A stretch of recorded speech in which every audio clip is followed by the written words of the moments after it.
My name is Celeste Simmons. I'm 28 years old. Stop begging for attention. That's what my father said. In front of 43 guests, champagne in hand, the week I graduated valedictorian. That same week, my parents threw a party with catered food and a banner in the living room. None of it was for me. I left home that night. I didn't come back for 10 years. Then my sister, the golden child, the one the party was for, called me sobbing from a payphone at 1 a.m. Broke, homeless, license revoked. What she confessed about our parents didn't just break my heart, it made my blood run cold. Before I go on, please take a moment to like and subscribe, but only if you genuinely connect with this story. Drop your city and local time in the comments. I'd love to know where you're watching from. Now let me take you back to June, 10 years ago, to a house on Maple Ridge Drive, the week my family fell apart. I grew up in a 4-bedroom house on Maple Ridge Drive, just outside Milwaukee, Wisconsin. The kind of street where everyone waves from their driveways and nobody locks their front doors. From the outside, we were the perfect family. Gerald and Diane Simmons. 2 daughters, 1 tidy lawn. My father managed a regional branch of an insurance company. He wore pressed khakis every day and shook hands like it was a sport. My mother was a homemaker, active in the church women's group, always the first to bring a casserole when someone got sick. She kept the house spotless. She kept appearances spotless, too. My older sister, Monica, was 2 years ahead of me. She was tall, outgoing, effortlessly charming. The kind of person who walked into a room and everyone turned. She played volleyball. She sang in the church choir. She laughed loud and easy, and people loved her for it. I was the quiet one. I got straight A's. I shelved books at the public library after school. I ate dinner without being asked twice and cleaned my plate without being told. I thought that was enough. I thought if I was quiet enough and good enough, they'd eventually turn around and see me. I was wrong. There's one memory that sticks. I was 14. I just made the honor roll for the 6th straight semester, so I printed the certificate and taped it to the refrigerator, right next to Monica's volleyball team photo and her choir award. The next morning, it was gone. I found it folded on the kitchen counter under a stack of coupons.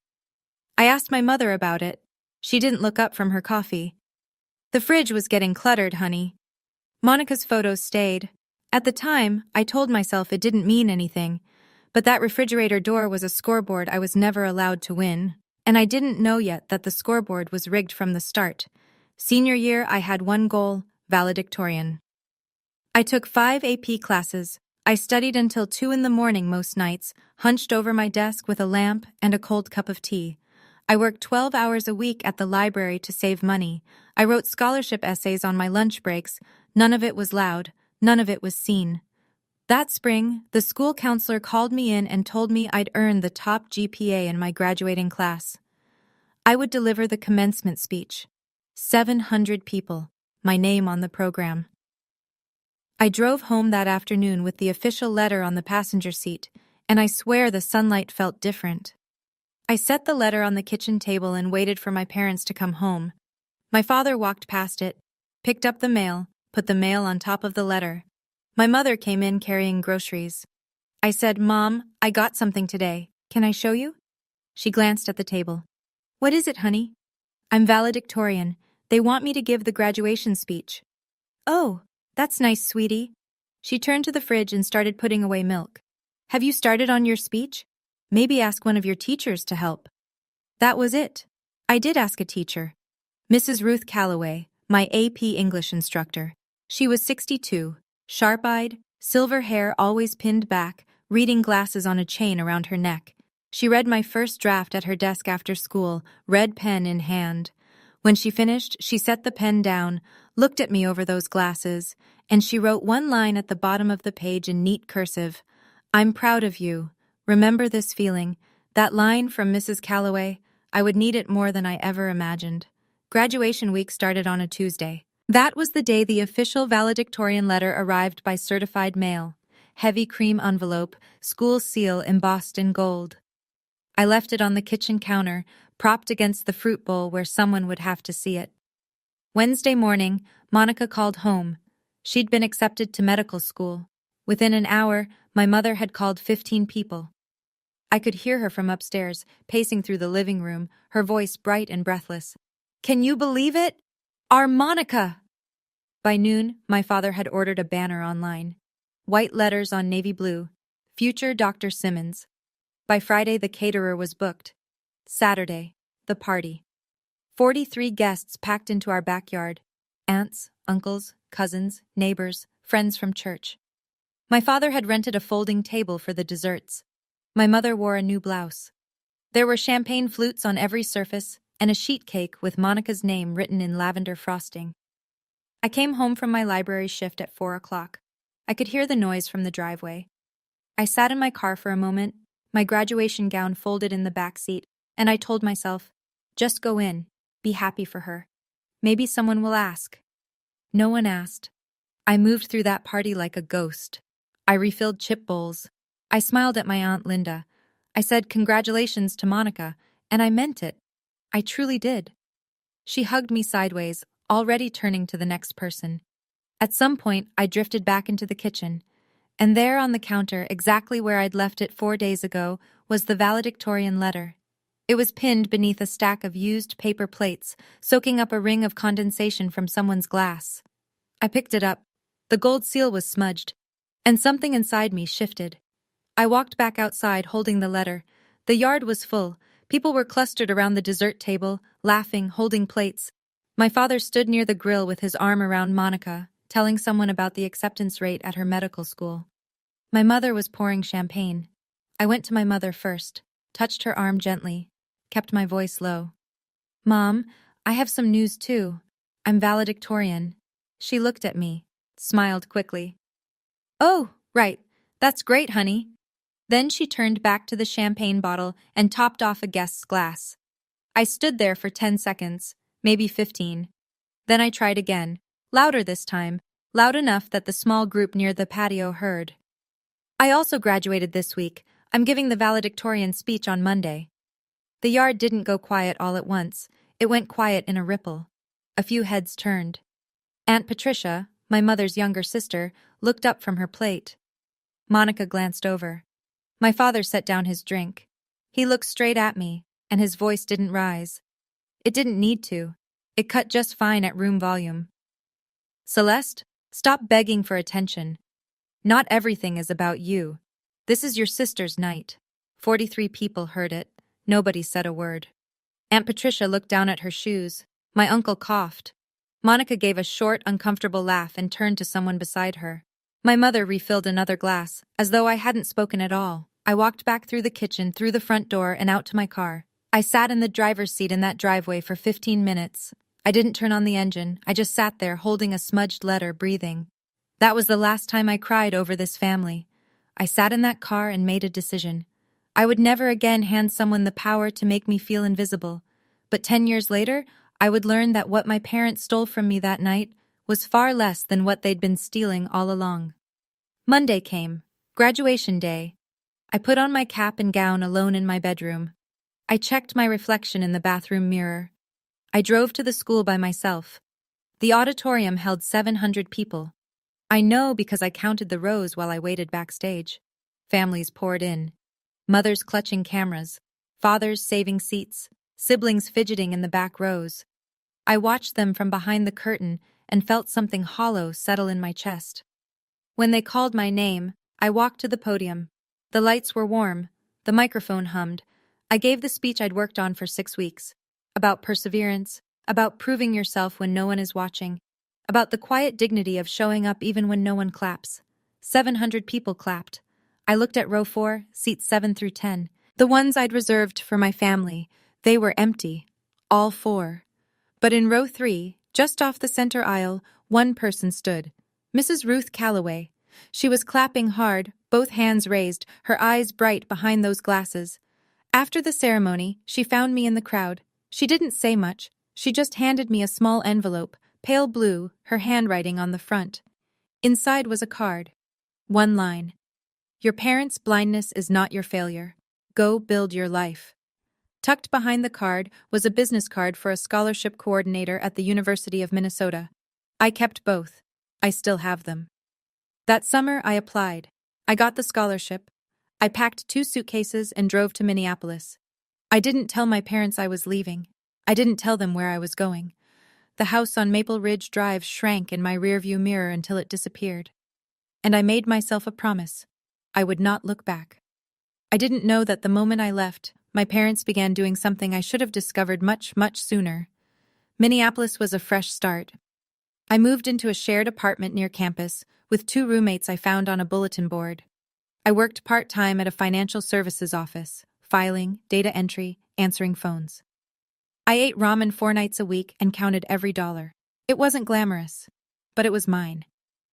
Sophomore year, I applied for my first solo apartment, a 1-bedroom in Uptown, nothing fancy, just a place where I could close a door and study in silence. I filled out the application, handed over my pay stubs, and waited.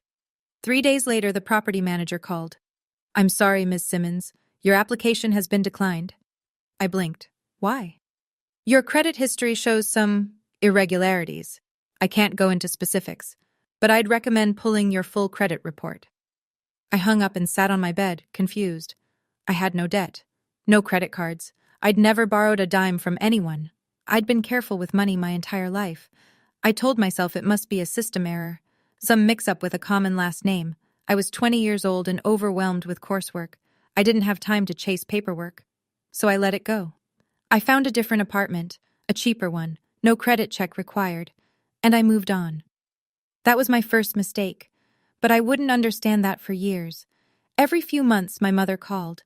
She always sounded the same, a little wounded, a little breathless, like she was reading from a script she'd rehearsed in front of the bathroom mirror. "Celeste, honey, I don't know what we did wrong. Your father cries at night. We just want our family back." Every time my stomach would tighten. Every time a small voice would whisper, "Maybe you're the problem. Maybe you're being selfish. Maybe you should go home." I never went home. But the guilt followed me to Minneapolis like a shadow I couldn't shake. I graduated from the University of Minnesota with honors, finance degree, 3 job offers before commencement. I took the best one, a junior analyst position at a mid-size financial consulting firm downtown.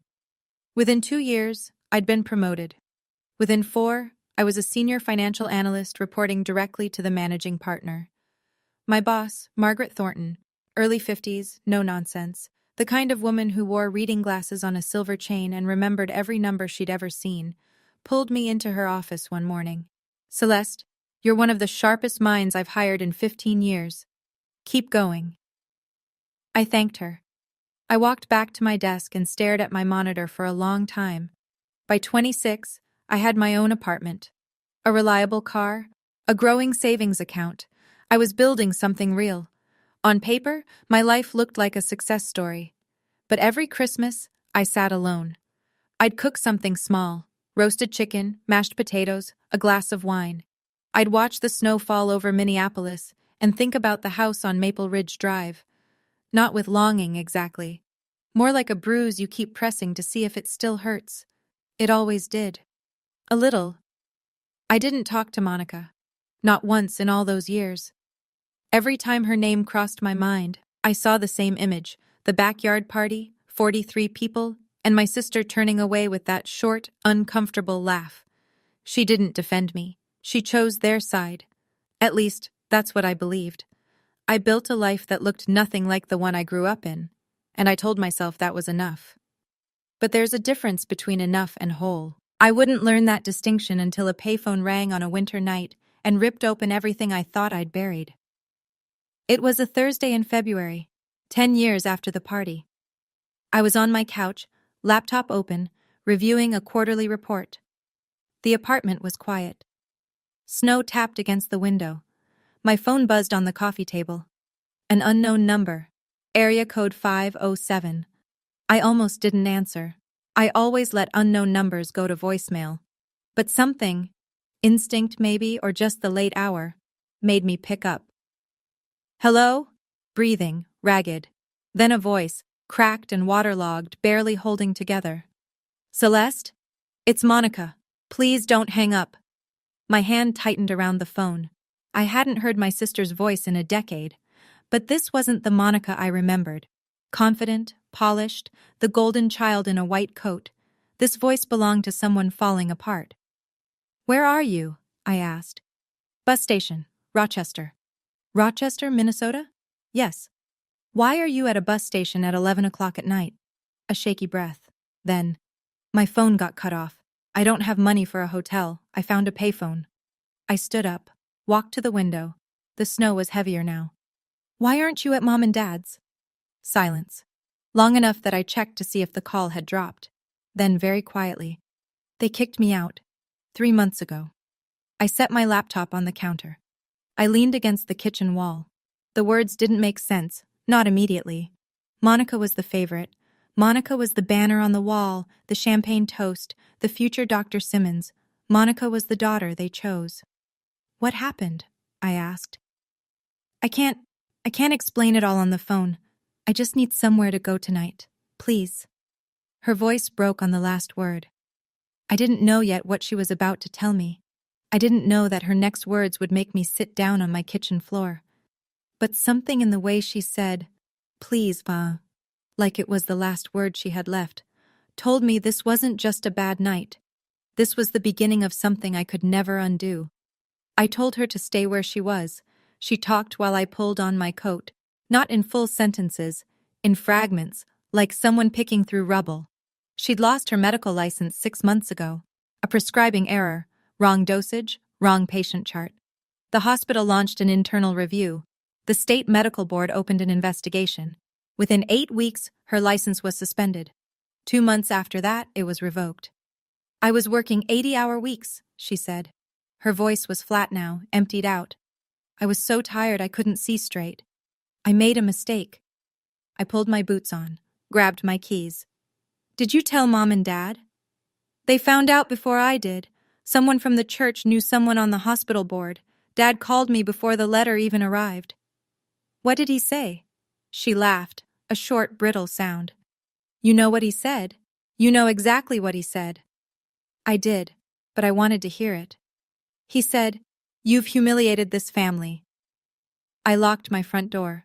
The cold hit my face. "And Mom?" Mom didn't say anything. She just stood behind him and cried, like she always does.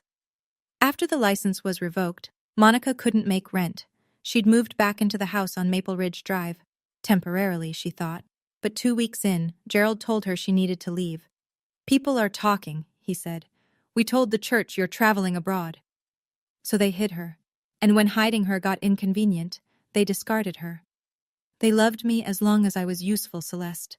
Her voice cracked again. "The second I wasn't, I became you." That sentence landed somewhere deep. I didn't respond to it. I just started the car and pulled out of my parking spot into the snow. But that wasn't the worst thing Monica told me that night. She told me about the desk. When Gerald ordered her out, Monica packed what she could. On her last night in the house, she went into our father's home office, the one room we were never allowed to enter as kids. She was looking for her birth certificate. What she found was a manila folder at the back of the bottom drawer, behind old tax returns. It was full of printed emails, she said, between Mom and Dad, going back 12 years. I was on the highway now, snow streaking through my headlights, the wipers beating time. "What kind of emails?" "About us, Celeste, about keeping us apart." My grip tightened on the wheel. She read me fragments from memory. Dad to Mom, dated the year I left. "If they talk too much, they'll compare notes. We can't let that happen."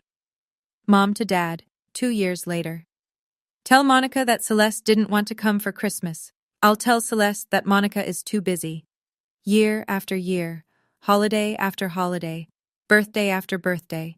2 separate lies, told in 2 separate directions, designed to keep 2 sisters from ever sitting in the same room long enough to realize the truth. 12 years, Monica whispered.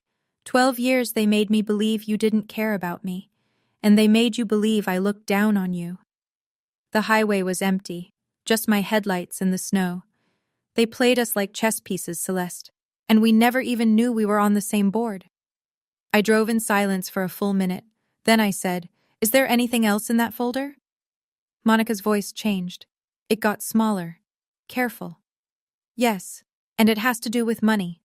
My hands were steady on the wheel, but my heart wasn't. "Okay, I need to pause here for a second." If you were in my shoes right now, driving through a snowstorm at midnight, hearing all of this from the sister you haven't spoken to in 10 years, what would you do? Would you keep listening, or would you hang up? Drop a 1 in the comments if you'd keep listening, or a 2 if you'd hang up. And if you haven't subscribed yet, now is the time, because what comes next changes everything. Monica told me about the other papers in the folder. Behind the emails, in a separate plastic sleeve, there were photocopies of credit card applications. 5 of them. 3 in my name, 2 in hers. Each one opened within months of our 18th birthdays. Each one signed in a handwriting that wasn't ours. I never opened a credit card in my life, Monica said. I didn't even know these existed until I pulled them out of that drawer. I merged onto the exit ramp toward Rochester. The bus station sign glowed green in the distance. What were they used for? Tuition, car payments, the kitchen remodel, that new roof they put on 2 years ago. She paused. And the party, Celeste, the caterer, the champagne, the banner, all of it went on a card with your name on it. The total debt across all 5 accounts, over $110,000, split between 2 daughters who had never signed a single form. I thought about the apartment application. Sophomore year, the property manager's voice on the phone, "Your credit history shows some irregularities." I'd told myself it was a system error. I'd told myself it was nothing. It wasn't nothing. "That's why my credit was flagged," I said. Not a question. "Yes, that's why your credit was flagged." I pulled into the Rochester bus station parking lot. Through the glass doors, I could see a figure sitting on a plastic chair under fluorescent lights. One small suitcase beside her, head bowed. I turned off the engine. The wipers stopped. The snow piled on the windshield. "Monica." "Yeah? Do you still have those papers?" "I photographed everything, and I brought the originals." I sat there for a moment. Then I opened my door and stepped into the cold. They didn't just ignore me. They didn't just choose Monica. They used my name, my identity, to build a life I was never invited into.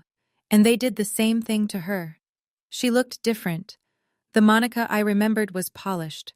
Straight posture, bright eyes, the kind of confidence that fills a room before she even speaks.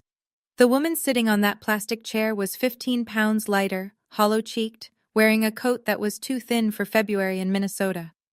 Her hair was pulled back in a knot that looked like it hadn't been redone in days. She stood up when she saw me.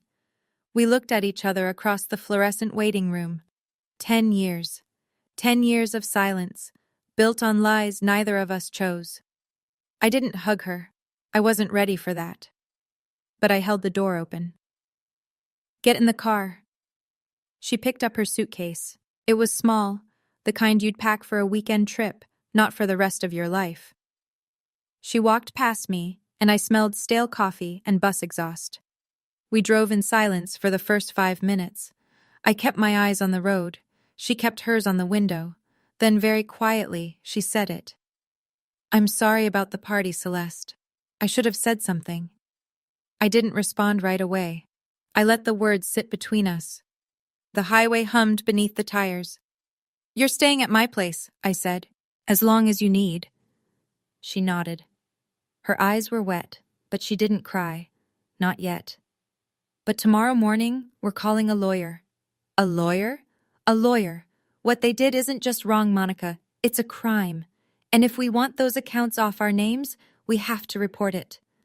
She pressed her forehead against the window. The snow was slowing down. "They're our parents," she whispered. "I know." I didn't say anything else. I didn't need to. She understood. The folder sat in her suitcase in the back seat. Those papers, those forged signatures and stolen names, were about to change everything, and our parents had no idea they still existed.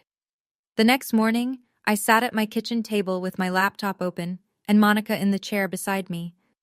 I pulled my full credit report, all 3 bureaus: Equifax, Experian, TransUnion. It took 4 minutes to load, and those 4 minutes were the longest of my life. 3 accounts I'd never opened.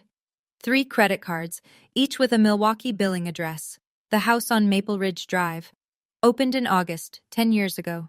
The same month I left for Minneapolis. Total outstanding balance under my name, $67,000. The contact phone number on every application was my mother's cell. Monica ran hers next. 2 accounts, $48,000. Same address, same phone number, same forged signatures. I stared at the screen.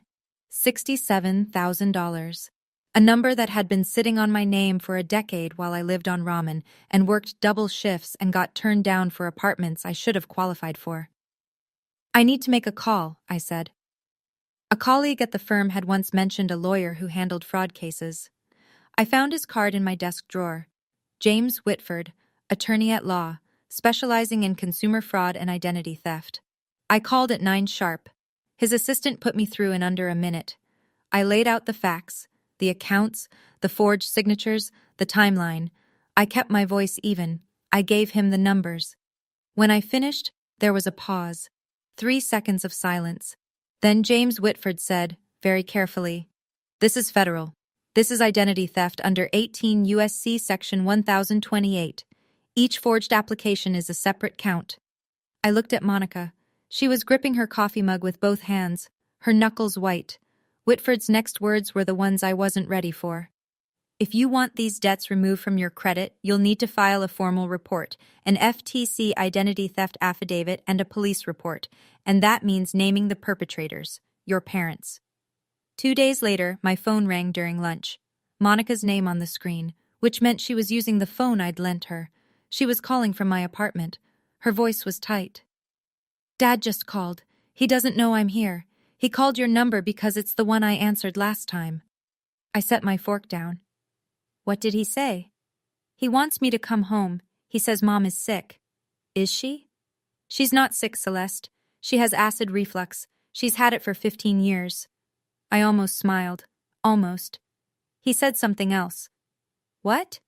I had him on speaker. He said, she took a breath. He said, "Don't contact Celeste. That girl will only make things worse. She's always been jealous of you."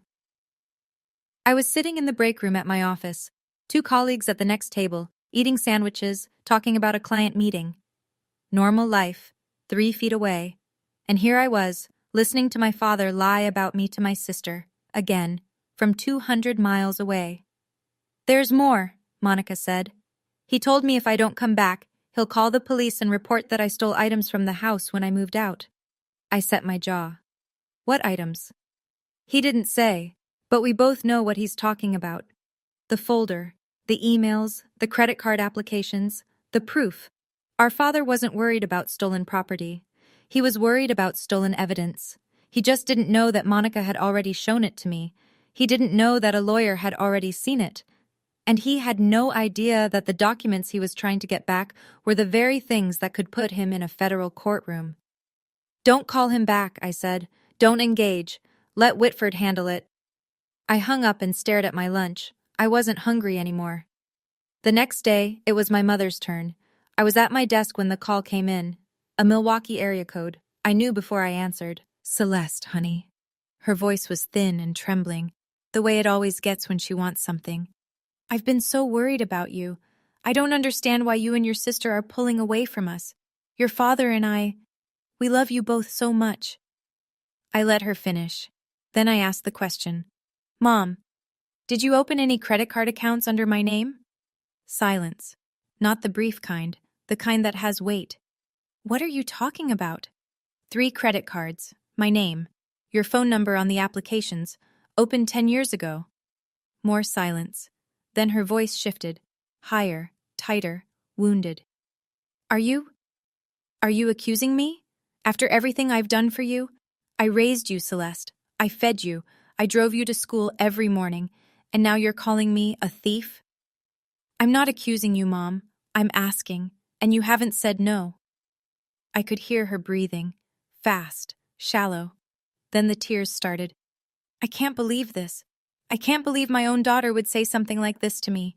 Your father was right. You've always resented this family. You've always wanted to tear us apart." Her voice cracked in all the right places. She'd had decades of practice. "Mom, I'm done, Celeste. I'm done trying."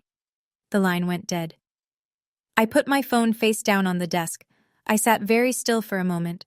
Then I opened my email and started drafting a message to Whitford. She didn't deny it, not once.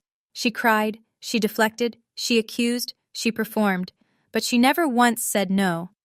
That told me everything I needed to know. 2 weeks passed. I was starting to think the worst was behind us. I was wrong. My phone rang on a Tuesday evening. It was Mrs. Calloway. "Celeste, I need to tell you something, and I'm sorry to be the one." She didn't sound sorry. She sounded furious. "Your parents spoke at the church fellowship meeting last Sunday. About 30 people. Your father stood up during open sharing and told the group that you've been, and I'm quoting, manipulating Monica into cutting off the family.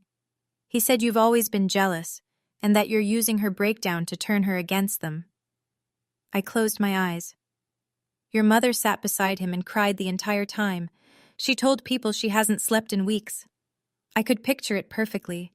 Gerald standing tall, voice steady, the grieving patriarch. Diane beside him with her tissue, shoulders shaking on cue. The two of them performing Heartbreak for an audience of 30, the same way they'd performed A Perfect Family for 43 people at that backyard party a decade ago. "Some of the church members messaged me afterward," Ruth continued. "They wanted your contact information. To tell you, and I quote, 'You should be ashamed.'" 2 texts arrived while we were still on the phone. One from a woman I vaguely remembered from childhood Sunday school. "How dare you do this to your parents?" Another from a man I couldn't place. "Your mother is a saint. You're breaking her heart." Monica sat across the room reading over my shoulder. Neither of us spoke. Ruth's voice was steady now. "Celeste, I've known your parents for 20 years. I've also known you. The truth always surfaces. Don't let them rewrite your story." I nodded, even though she couldn't see me. Then I picked up my phone and called James Whitford. "I'm ready to file," I said. "All of it." "Are you certain? Once we file, there will be a federal investigation. Your parents will know." "I'm certain." "Let me ask you something. Have you ever had someone twist the truth about you to people you cared about? Have you ever been painted as the villain in your own story?" Type yes or no in the comments. And if this story is hitting close to home, share it with someone who needs to hear it right now. Because here's where things start to unravel for my parents. And they never saw it coming. James Whitford's office was on the 7th floor of a glass building in downtown Minneapolis. Clean lines, quiet. The kind of place where serious things happen without anyone raising their voice. Monica and I sat across from him at a long conference table. Between us, 3 credit reports, photocopies of 5 forged applications, a stack of printed emails, and a timeline I'd written by hand on a legal pad. Whitford spread the documents out. He studied each one, turning pages slowly, making notes in the margin with a silver pen. He didn't rush. "The credit card applications were signed by someone other than the account holders," he said. "The contact information on every form belongs to your mother. The billing address is your parents' home, and the charges correspond to tuition payments, vehicle purchases, and home renovations. Expenses your parents directly benefited from." He looked up. "This is identity theft under 18 U.S.C. Section 1028. Each fraudulent application is a separate federal offense.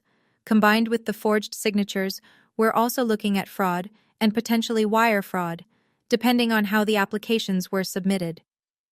Monica shifted in her chair. I could feel her hesitation. I understood it.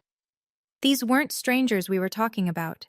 These were the people who drove us to school, who sat at the head of the Thanksgiving table, who told us they loved us, even when they didn't mean it. "But if we want the debts removed," I said, "this is the only path." "Correct. The credit bureaus require either a police report or an FTC identity theft affidavit to initiate a dispute of this nature. There's no other mechanism." Whitford slid 2 affidavit forms across the table, one for me, one for Monica. I didn't sign that paper out of revenge. I signed it because my name had been used without my consent, and I had every legal right to take it back. Monica picked up the pen. Her hand hovered over the signature line. Then she signed. 2 weeks after we filed, the ripples started. I didn't plan them. I didn't orchestrate anything. I went to work. I came home. I cooked dinner for Monica and me. I followed Whitford's instructions. Don't contact your parents. Don't discuss the case publicly. Let the process work. But in a community as small as the one my parents built their reputation in, truth doesn't need a spokesperson. It just needs a crack in the wall. Ruth Calloway was that crack. She didn't spread gossip. She didn't post anything online. But when people asked her, and they did, because Gerald's speech at the fellowship meeting had stirred up talk, she answered honestly. I've known Celeste since she was 14, she told Martha Greer, the church treasurer, over coffee. That girl has never been jealous of anyone. If Gerald and Diane want to talk about their daughters in front of the whole congregation, maybe they should tell the full story. Martha told her husband. Her husband mentioned it to the deacon. The deacon mentioned it to someone else. Then Aunt Patricia called me. I hadn't heard her voice since the party. 10 years. She'd been the one who looked down at her shoes when my father told me to stop begging for attention. She'd been silent then. She wasn't silent now. Celeste, I should have said something a long time ago. I'm sorry. What do you mean, Aunt Patricia? She was quiet for a moment. Then, I overheard your father once, years ago. He was in the kitchen with your mother, and he said, she cleared her throat. Open another one. Celeste never checks. I closed my eyes. I didn't understand what it meant at the time, she said, but I think I do now. And if you need someone to confirm what kind of people they are behind closed doors, I'm here. The wall was cracking, and my parents hadn't noticed yet. The last Sunday of that month, Gerald and Diane walked into church the way they always did, side by side, chins up, Gerald's hand on the small of Diane's back. They took their usual seats in the front row, but this time the seats around them stayed empty. People filed in, nodded politely, sat 2 rows back, 3 rows back. Nobody chose the spot next to Gerald. Nobody leaned over to ask Diane how she was doing. The fellowship that had once revolved around them quietly rearranged itself, not with hostility, but with distance.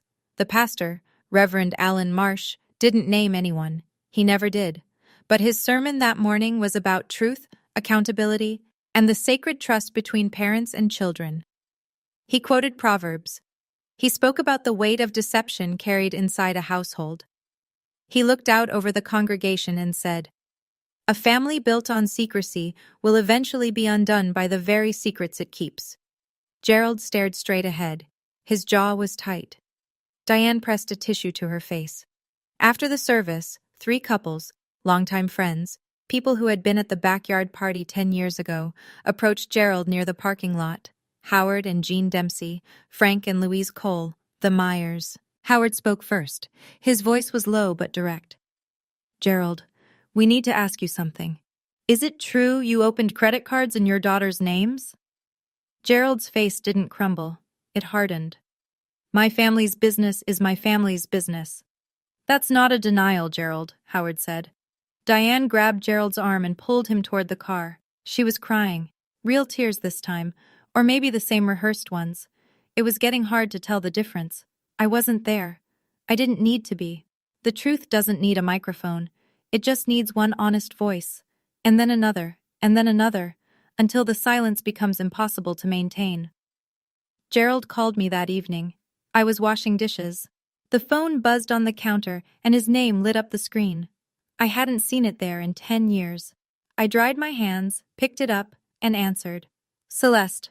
His voice was different, smaller. The sharp edges were gone. What was left sounded like a man standing in a room that was getting smaller by the minute. You're destroying this family. You need to withdraw the complaint. I turned off the faucet. I opened accounts under your name because I didn't have a choice, he said. All that money went to Monica's tuition, to this family. I did it for us. You didn't do it for us. You did it for the image of us. I'll pay it back, every cent. Just pull the report. You opened 3 credit cards under my name when I was 18. You forged my signature. You used my social security number. That's not a debt, Dad. That's a federal crime. His breathing got heavier. I could hear him pacing. Do you want to see your father go to prison? Is that what you want? I don't want anything from you. I want my name back. Celeste, you told me to stop begging for attention. Remember? At the party, in front of 43 people. So I stopped. I stopped asking for anything from you. And now I'm not asking. I'm filing. Silence. Then, very quietly, and this is the part I didn't expect, his voice cracked. Please, Celeste, I'm sorry. I know I was wrong, but don't send me to prison.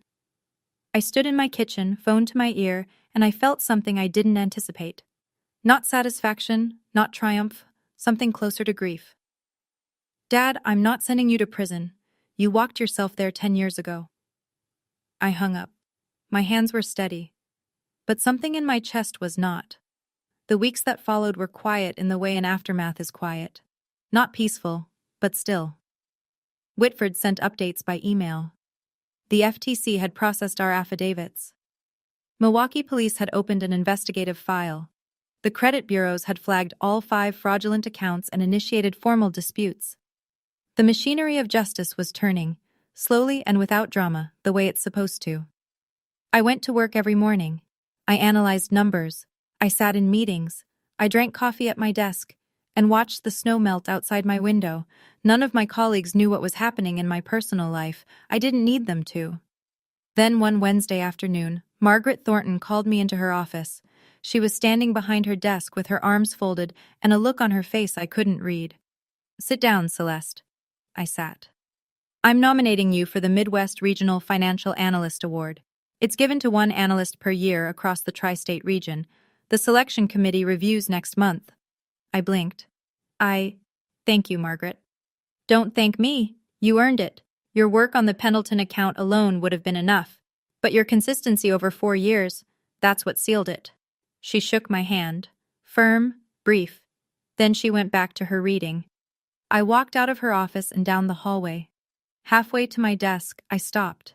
I leaned against the wall, pressed my back to it, and took one long, slow breath. 10 years ago, I stood in a parking lot and cried because my father told me I was begging for attention. Now I was standing in a hallway being told I was the best at what I do. Not because I begged, not because I performed, because I showed up every single day and did the work.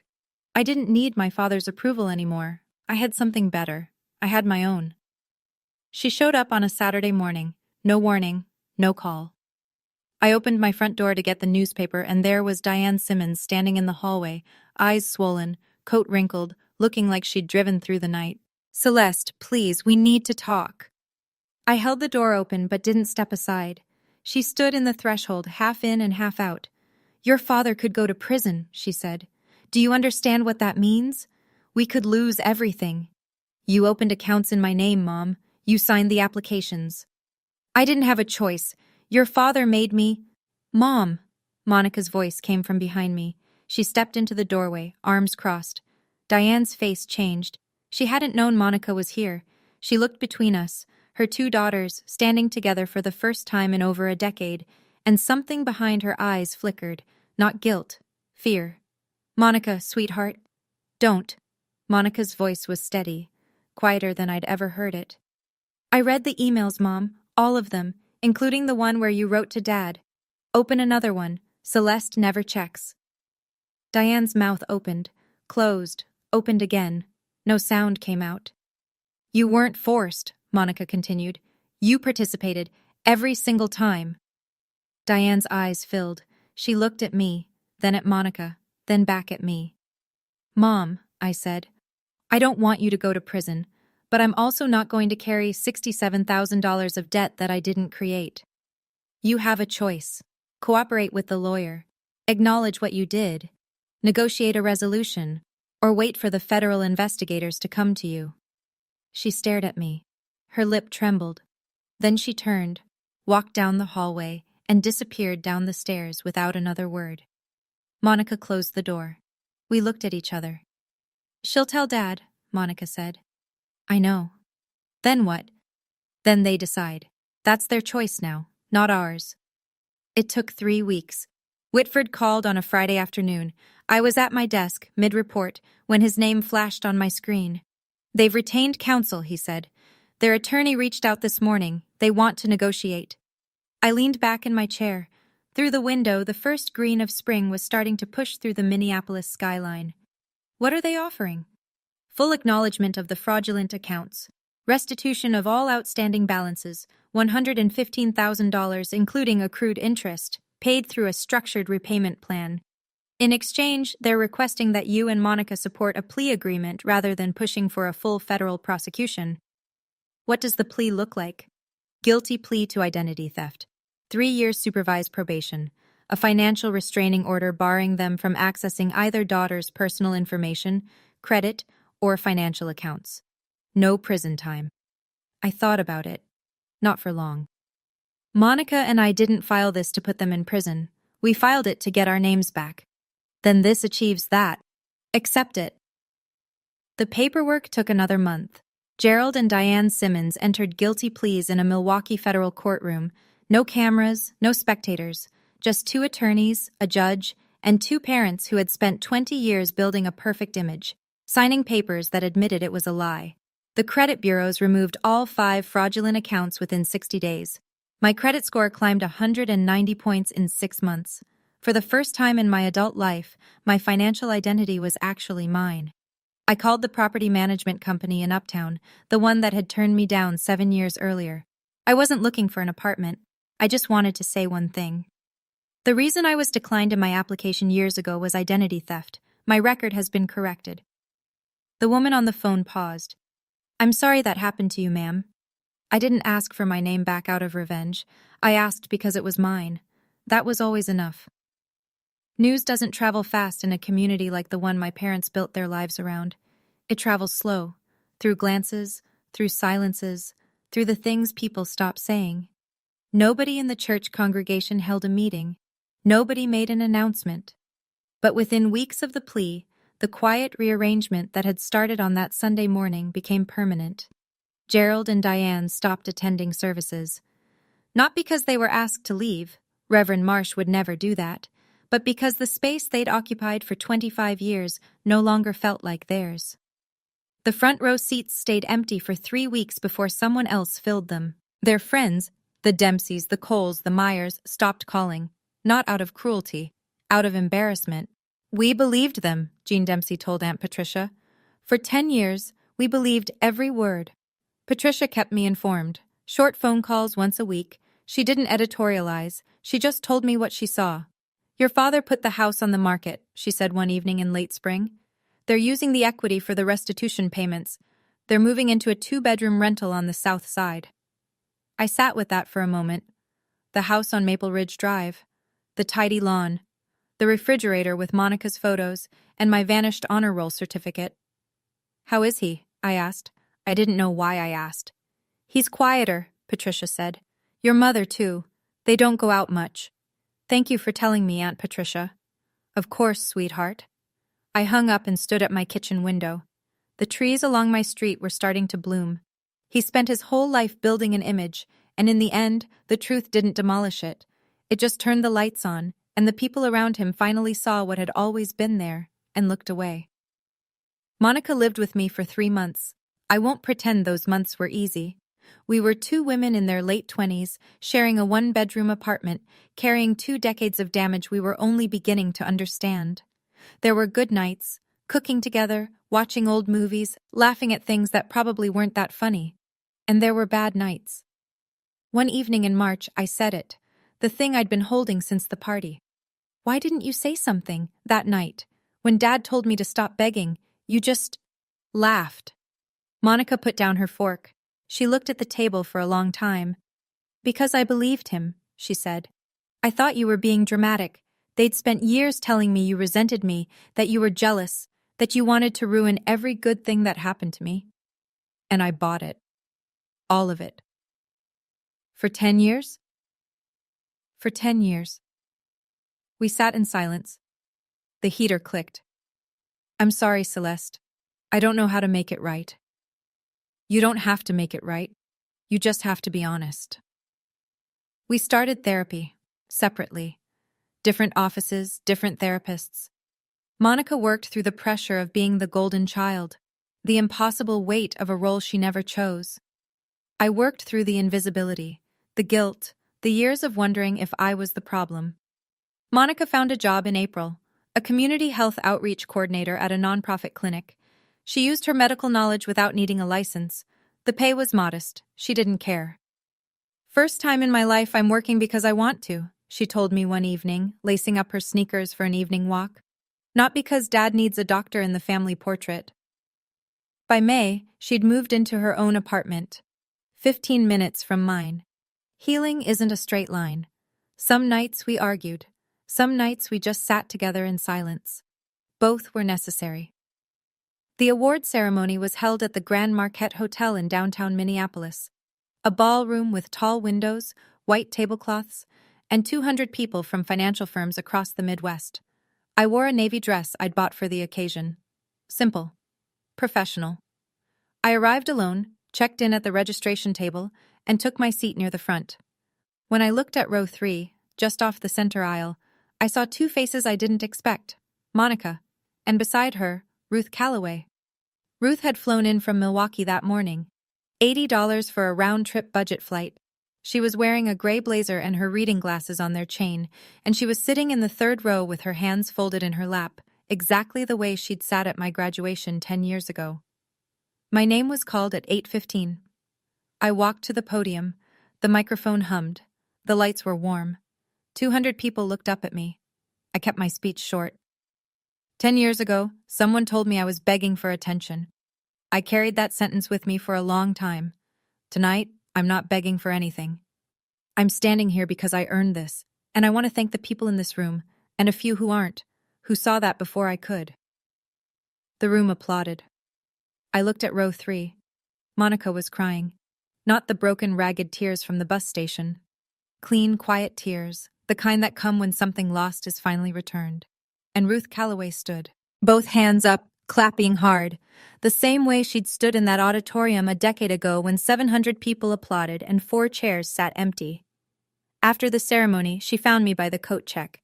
She pulled me into a hug, brief, firm. "You see," she said, "I told you. Remember this feeling." The same woman who stood for me at 18 stood for me at 28. But this time, she wasn't alone. 6 months after the ceremony, a letter arrived. Not an email, not a phone call. A handwritten letter in a plain white envelope, postmarked Milwaukee. My father's handwriting, tight, slanted, the same penmanship he used on insurance forms my entire childhood. I sat on my couch and opened it. 2 pages, blue ink. He didn't start with an apology. He started with an explanation, or something close to one. He wrote about growing up poor in a town where nobody had anything, about dropping out of his first year of college because he couldn't afford it, about filing for bankruptcy at 30 and the shame that followed him like a second shadow. I thought if this family looked perfect, then maybe we would be. I thought if people saw Monica in a white coat, they'd see me as something more than a man who went broke at 30. I was wrong. I built a house on lies and I told myself it was love. Then he wrote this. "I know I was wrong about you, Celeste. I don't expect you to forgive me. I'm not asking for that. I just want you to know. I see you. I should have seen you a long time ago. I see you now. It's late, but I see you." I read the letter twice. Then I folded it, put it back in the envelope, and placed it in the top drawer of my nightstand. I didn't write back. I sat by the window for a while. The sun was going down over Minneapolis, painting the sky in shades of copper and gray. I thought about the refrigerator on Maple Ridge Drive, the vanished certificate, the smudged gold seal under a stack of paper plates. He finally saw me, but I no longer needed to be seen by him. That's the difference 10 years makes. I didn't close the door on my father that night, but I didn't open it either. I just let it be, neither locked nor wide. A boundary, not a wall. The distinction matters. So here's where I am now. I'm 28. I live in a 1-bedroom apartment in Minneapolis with a small balcony that overlooks a row of elm trees. In the fall, they turn gold. In the spring, they fill the street with that soft green light that makes everything feel possible. My credit score is the highest it's ever been. I'm saving for a down payment on a house, a real one, with my name on the deed and nobody else's. I go to work every morning at a job I love, for a boss who tells me I'm sharp instead of telling me I'm too much.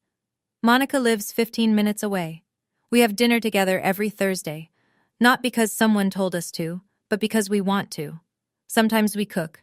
Sometimes we order Thai food and eat it on our couch with a movie playing in the background. We don't talk about our parents every time, but when we do, we talk honestly. That's new for us. It's still hard. It's getting easier. Monica calls our father once a month, short, polite, careful. She sets a timer on her phone, 15 minutes, no more. She says it's enough for her. I respect that. I don't judge it. Everyone draws the line where they need to. I don't call him. I don't call my mother. The letter sits in my nightstand drawer, still unanswered. Every Christmas, Ruth Calloway sends me a card. Last year she wrote, "Still proud, always proud." I stuck it to my refrigerator with a magnet, and this time, nobody took it down. My family doesn't look like the one I grew up in. It's smaller, it's quieter, and it's entirely mine. There's a freedom in that. A strange, hard-won, imperfect freedom. The kind you only find after you stop waiting for someone else to hand it to you. If you ask me what I learned, and I know that sounds like the part of the story where someone gets preachy, so I'll try not to. I'd say this. First, if your family only loves you when you're useful to them, that's not love. That's a transaction, and you are allowed to walk away from a deal you never agreed to. Second, setting a boundary is not betrayal, it's not cruelty, it's not selfishness. It is the most basic act of self-respect a person can perform, saying, "This is where I end and where you begin."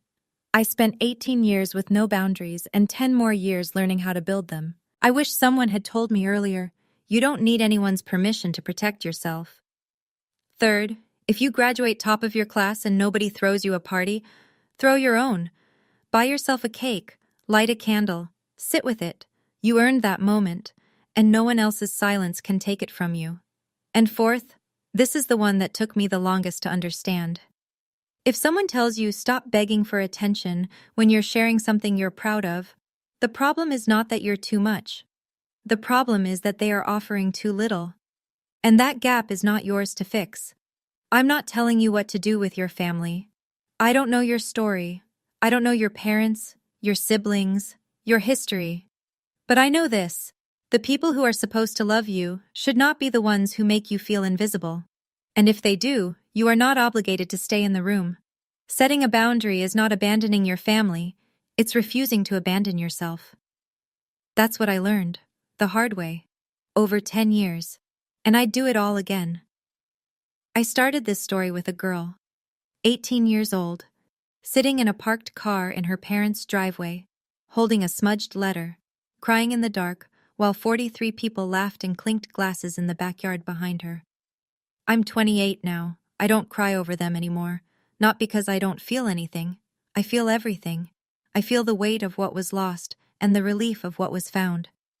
But I've learned the difference between tears that heal you and tears that keep you small.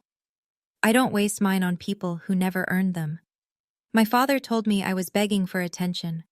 He was wrong. I wasn't begging for attention. I was asking to be seen by the people who were supposed to see me first. And when they refused, I learned to see myself. That's not a Hollywood ending. There's no dramatic courtroom scene, no tearful family reunion on a porch somewhere. Some stories don't end with a hug. Some stories end with a woman standing in her own apartment, hanging a card on her own refrigerator, and knowing, for the first time, that she's enough. If you're out there right now, and you're the one your family forgot, the quiet one, the good one, the one who did everything right and still got overlooked, I see you. Your story matters. Don't let anyone tell you otherwise. Dad said I was begging for attention. He was wrong. I was asking to be seen.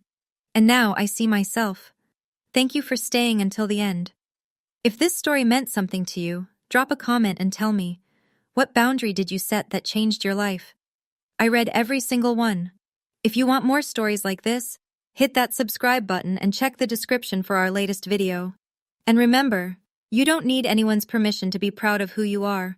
I'll see you in the next one.